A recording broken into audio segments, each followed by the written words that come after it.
ইরানের আক্রমণের নিশানায় আবুধাবি, আর এবার আবুধাবির আকাশে ফের দেখা মিলল মিসাইলের। এদিকে প্রায় প্রতিদিনই হুঁশিয়ারি দিচ্ছেন আমেরিকার প্রেসিডেন্ট ডোনাল্ড ট্রাম্প। ইরানে এয়ার স্পেস দখল করার সময়ের অপেক্ষা ফের হুঁশিয়ারি দিয়েছে আমেরিকা। ইরানের মিসাইল এবং মিসাইল লঞ্চার দুই পুরোপুরি ধ্বংস করা হবে, হুঁশিয়ারি দিয়েছেন ডোনাল্ড ট্রাম্প। হুঙ্কারের মধ্যে ইরান হামলা নিয়ে সেনেটে স্বস্তি ডোনাল্ড ট্রাম্পের। ইরান থেকে সেনা ফেরানোর প্রস্তাব সেনেটে পেশ করেছিল ট্রাম্পের দল। রিপাবলিকান পার্টির সেনেটর 53-47 ভোটে আমেরিকার সেনেটে সেই প্রস্তাব ভোটাভুটিতে পরাজিত হয়েছে।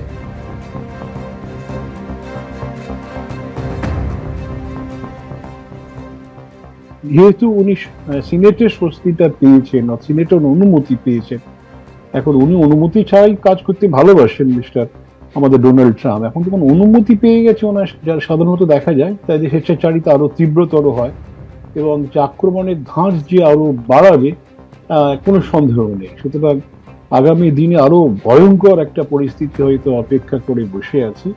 এবং আমেরিকার যারা ডিফেন্স রিপোর্ট বেরোচ্ছে তাতে পরিষ্কার বলছে যে ইরান এখন কিন্তু আর সেই মিসাইল সেভাবে ব্যবহার করছে না। তাদের মিসাইল ব্যবহারেও একটা দেখা গেছে যে অনেকটা কমে আসছে, অর্থাৎ তাদের রিজার্ভ বিশেষ নেই, এটা তারা বলছে।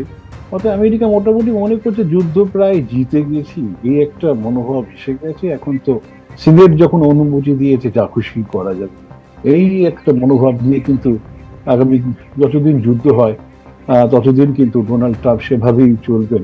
উনি মনে করছেন যে ওনার দেশে অ্যাটলিস্ট কোনো বাধা নেই, এবং দেশের বাইরেও তো অনেক বন্ধু বান্ধব রয়েছে, ভয় পাচ্ছে সবাই কেউ প্রত্যক্ষ পরোক্ষভাবে সবাই ওনার সঙ্গেই আছে।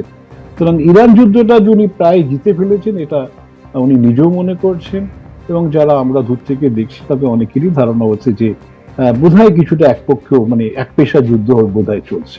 ইতিমধ্যেই যুদ্ধ পরিস্থিতি নিয়ে উদ্বেগ প্রকাশ করেছে ভারত, আর এবার বার্তা দিলেন প্রধানমন্ত্রী। সেনা পাঠিয়ে সমস্যার সমাধান সম্ভব নয়, কার্যত যুদ্ধের বিরুদ্ধে বার্তা দিয়েছেন নরেন্দ্র মোদী। একটা সংকটের মধ্য দিয়ে যাচ্ছে সারা বিশ্ব, ইউক্রেন থেকে মধ্যপ্রাচ্য, বিশ্বের অনেক জায়গায় যুদ্ধের পরিস্থিতি। আমরা আলোচনা এবং কূটনীতির মাধ্যমে সমস্যার সমাধানের পক্ষে। শুধুমাত্র সেনা পাঠিয়ে সমস্যার সমাধান সম্ভব নয়। ইউক্রেন হোক বা পশ্চিম এশিয়া, আমরা সর্বত্র শান্তির প্রচেষ্টা চালিয়ে যাব।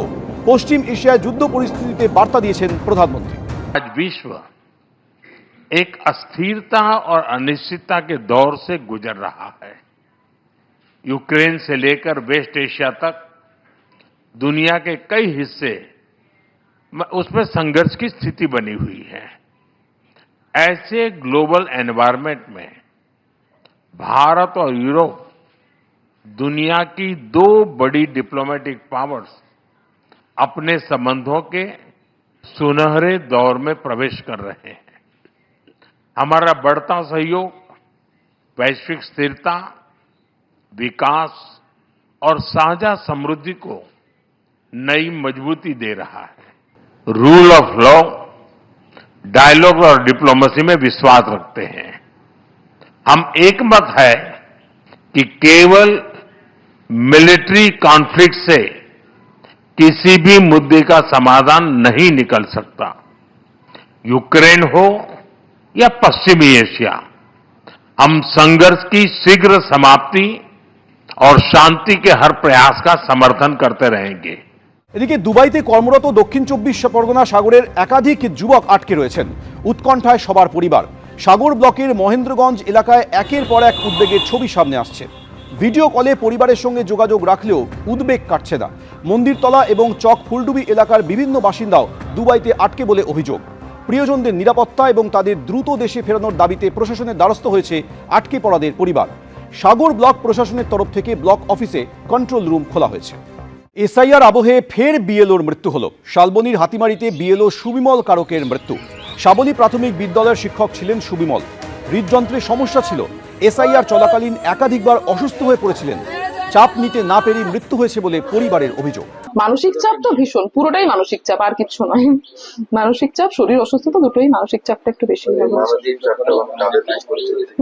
মানসিক চাপটা কি কারণে?